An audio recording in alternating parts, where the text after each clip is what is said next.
भाई साहब, ये लीजिए 10 रुपए। हाँ जी, क्या चाहिए आपको? कल मैंने आपसे सामान लिया था, उसके 70 रुपए हुए थे। मैंने आपको 100 का नोट दिया तो आपने मुझे 30 रुपए के बदले 40 रुपए दिए। और ये बात मुझे घर जाके पता चली। मैं कल रात ही आपके 10 रुपए वापस देने आई थी, लेकिन आपकी दुकान बंद हो चुकी थी, इसलिए मैं अभी आई हूँ। आप कहाँ रहते हैं मैम? मैं सेक्टर 8 में रहती हूँ।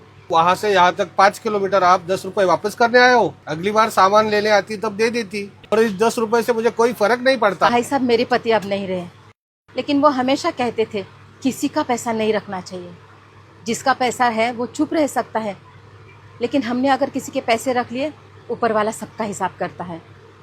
और हमारे किए की सज़ा हमारे साथ साथ हमारे परिवार को और बच्चों को भी मिलती है। नमस्ते भैया।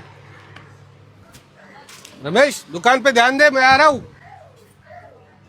अरे मालिक, आओ क्या? आइए आइए आइए आइए, बैठिए बैठिए। बताइए कैसे आना हुआ आज? आपने मेरी दुकान से जो जो सामान खरीदा था उसका पैसा मुझे कल भिजवा दिया था। उसमें 300 रुपए ज्यादा थे। ये बात मुझे तुरंत समझ में आ गई थी, लेकिन लालच में मैंने वो रुपए रख लिए। अगली बार के बिल में हम एडजस्ट कर लेते थे वो 300 रुपए। भाई साहब, अगली बार किसने देखा है? इसलिए आपका पैसा लौटाना बहुत जरूरी था। ऊपर वाला कब कैसे हिसाब चुकता करे, ये किसने देखा है? शायद इसकी सजा मेरी बीवी बच्चों को भी लग सकती है। ये लीजिए आपके 300 रुपए।